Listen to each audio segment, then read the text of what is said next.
Pokemon chronicles के episode 2 के starting में हम मिस्टी को देखते हैं जिसका जोटो का सफर खत्म हो चुका है और मिस्टी ब्रॉक और एश से अलविदा बोलकर अपने शहर सेरुलियन सिटी की ओर बढ़ रही है क्योंकि मिस्टी की बाकी तीनों बहन वेकेशन के लिए चली गई है और अभी जिम का पूरा रिस्पॉन्सिबिलिटी मिस्टी के ऊपर है। अपने शहर में एंट्री के बाद ही मिस्टी को एक न्यूज सुनने को मिलता है। हमें देखने को मिलता है जो PIA है यानी पोकेमॉन इंस्पेक्शन एजेंसी, वो जो खराब जिम्स हैं जहाँ पोकेमॉन्स का ध्यान नहीं रखा जाता उन जिम को बैन कर रहे हैं। और मिस्टी को ये भी सुनने को मिलता है कि नेक्स्ट PIA सेरुलियन सिटी के अंदर इंस्पेक्शन करने के लिए आ रहा है। ये सुनकर मिस्टी बहुत ही ज्यादा घबरा जाती है क्योंकि सेरुलियन जिम का हालत बहुत ही ज्यादा खराब है क्योंकि जिम में कोई जिम लीडर नहीं है और मिस्टी सोचती है कहीं इंस्पेक्टर सेरुलियन जिम को बंद ना कर दे। तो मिस्टी जल्द से जल्द वहां से निकल जाती है और हमें देखने को मिलता है वही पुरानी 3 लड़के जिनको ब्रॉक, मिस्टी और ऐश ने सबक सिखाया था। वो तीनों तय करते हैं कि वो मिस्टी से अपना रिवेंज लेंगे। मिस्टी जब जिम के अंदर आती है तब उसे अजीब सा आवाज सुनाई देता है। वो घबरा जाती है कि कहीं इंस्पेक्टर आ तो नहीं गए और वो जब दौड़ के वहां पहुंचती है तो वो देखती है जिम के अंदर एक गैराडोस है जो अपना आपा खो चुका है और वहां 4 लड़के और नर्स जॉय भी होती है और उन 4 लड़कों में से एक लड़का पानी के अंदर गिर जाता है और गैराडोस उसके पीछे पड़ जाता है। इसके बाद हमें पता चलता है ये चारों लड़के मिस्टी के बहनों का फैन क्लब का हिस्सा है और इनको काम दिया गया है जब तक मिस्टी नहीं आ जाती तब तक सेरुलियन जिम का ध्यान ये रखेंगे। लेकिन इसी बीच मैजिकार्प गैराडोस में विकसित हो जाता है और अपना आपा खो देता है और फिर उन चारों की चीखें सुनकर नर्स जॉय यहाँ पहुंच जाती है। फिर वो भड़कीले गैराडोस को शांत करने के लिए मिस्टी तय करती है वो उसे पोकेबॉल के अंदर बुला लेगी। लेकिन फिर नर्स जॉय बोलती है कि ये अच्छा आइडिया नहीं होगा, हमें पहले गैराडोस को शांत करना चाहिए। इसीलिए मिस्टी अपने पोकेमॉन पॉलीटोड को बाहर निकालती है लेकिन साथ ही साथ साइडक भी बाहर आ जाता है और पानी में गिर जाता है। लेकिन साइडक ही उस चौथे लड़के को पानी से बाहर निकालता है। इसके बाद वो चारों लड़के वहां से भाग जाते हैं क्योंकि अभी मिस्टी आ चुकी है, अब वो संभाले जिम को और वो चारों वहां से भाग जाते हैं। इसके बाद मिस्टी और नर्स जॉय देखते हैं कि गैराडोस की वजह से बाकी पोकेमॉन्स भी डरे हुए होते हैं और मिस्टी अपने पुराने पोकेमॉन स्टारमी और हॉर्सी से मिलती है। लेकिन वहां भी गैराडोस आ जाता है और मिस्टी घबरा जाती है कि कहीं गैराडोस की वजह से इंस्पेक्टर इस जिम को बंद ना कर दे। नर्स जॉय मिस्टी से बोलती है कि वो गैराडोस से काइंडली बिहेव करे, हो सकता है फिर गैराडोस ठीक हो जाए। ये सुनकर मिस्टी बोलती है ये उसके लिए करना आसान नहीं होगा क्योंकि वो सभी वाटर पोकेमॉन्स को तो पसंद करती है लेकिन उसे गैराडोस पसंद नहीं। और फिर हमें देखने को मिलता है कि बचपन में एक बार मिस्टी गैराडोस के मुंह के अंदर चली गई थी और उस टाइम वो बहुत ज्यादा डर गई थी और इसीलिए गैराडोस उसे बिल्कुल भी नहीं पसंद। लेकिन मिस्टी हार नहीं मानती क्योंकि मिस्टी अभी करंट जिम लीडर है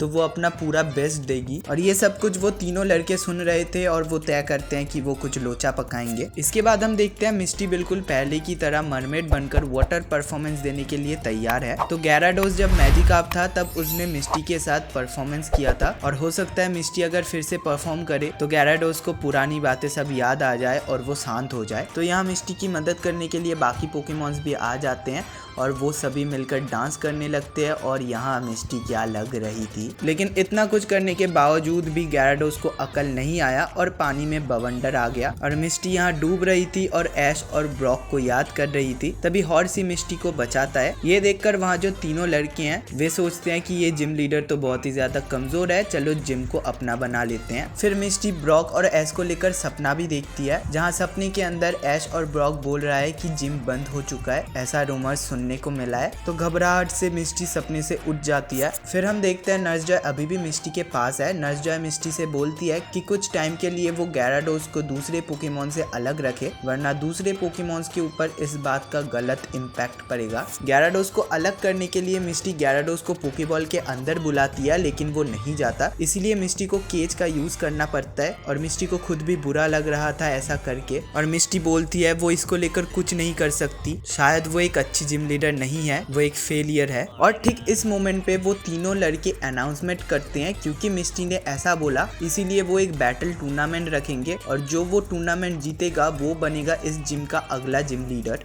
पूरा बैटल ग्राउंड एकदम लोगों से भर जाता है। फिर जो ब्रूस ब्रदर है यानी चैन ब्रूस, रीन ब्रूस और सान ब्रूस मिस्टी को बैटल के लिए चैलेंज करते हैं। वो तीनों लोगों को बताते हैं कि ये जिम लीडर ग्याराडोस को केज में बंद करके उसे परेशान कर रही है। ये सुनकर मिस्टी बहुत गुस्सा हो जाती है और खुद को प्रूव करने के लिए कि वो एक अच्छी जिम लीडर है वो चैलेंज को एक्सेप्ट कर लेती है। तो ये battle Misty versus Bruce brother 3 1-on-1 match होगा। तो बैटल शुरू होता है। मिस्टी स्टारयू को चूज करती है और चैन ब्रूस हिटमॉन चैन को चूज करता है, पर हिटमॉन चैन पानी के अंदर डूब रहा होता है और स्टारयू उसका मदद करने जाता है और तभी हिटमॉन चैन स्टारयू को पंच मार के कमजोर कर देता है। क्योंकि ये रूल के खिलाफ था तो चैन ब्रूस डिस्क्वालीफाई हो जाता है और पहला मैच मिस्टी जीत जाती है। इसके बाद दूसरा मैच शुरू होता है।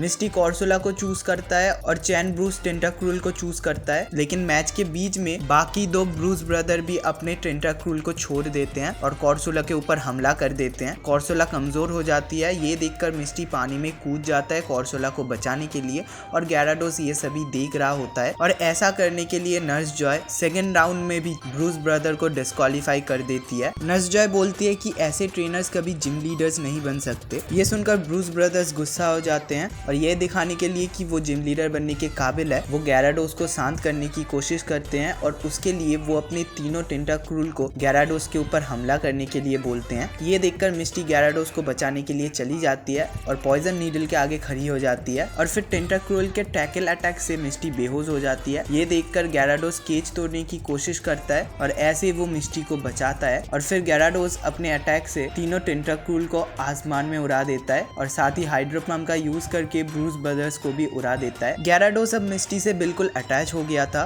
और मिस्टी के कमांड से ग्याराडोस पोकेबॉल के अंदर भी चला जाता है। ये सब देखकर नर्स जॉय बोलती है, बहुत बढ़िया मिस्टी, तुम एक कमाल की जिम लीडर हो और ऐसे तुम टेस्ट में पास करती हो। और ऐसे हमें पता चलता है कि नर्स जॉय असल में PIA से है और वो यहाँ इंस्पेक्शन के लिए ही आई थी। वो मिस्टी से बोलती है कि वो अभी कांटो में है और वहाँ से जोटो जाएगी फिर होइन जाएगी। और यहाँ सबसे हार्ट टचिंग सीन होता है। मिस्टी नर्स जॉय से बोलती है अगर उन्हें एक ट्रेनर पिकाचू के साथ देखा जिसका नाम ऐश है तो वो ऐश को बताए कि मिस्टी ठीक है और अभी वो एक जिम लीडर है और अपने जिम को संभाल रही है। तो नर्स जॉय भी मिस्टी से वादा करके वहाँ से निकल जाती है और हमारे मिस्टी को समझ में आ जाता है कि अभी वो एक जिम लीडर है और ये डिसीजन ही उसके लिए बेस्ट है क्योंकि वो यहीं से ही बिलोंग करती है। और ऐसे मिस्टी ने अपने जिम को संभाला और यहाँ नैरेटर भी बोलता है कि मिस्टी सबसे ज्यादा सुंदर पोकेमॉन जिम लीडर है और ऐसे ही ये एपिसोड खत्म हो जाता है। तो यही था सेकंड एपिसोड। अब नेक्स्ट एपिसोड में क्या होगा ये देखने के लिए यार क्या करना पड़ेगा, वीडियो को एक लाइक करना पड़ेगा और अगर चैनल में नए हो तो सब्सक्राइब भी करना पड़ेगा। चलो मिलेंगे तुम लोगों से नेक्स्ट पार्ट में, तब तक के लिए सायोनारा।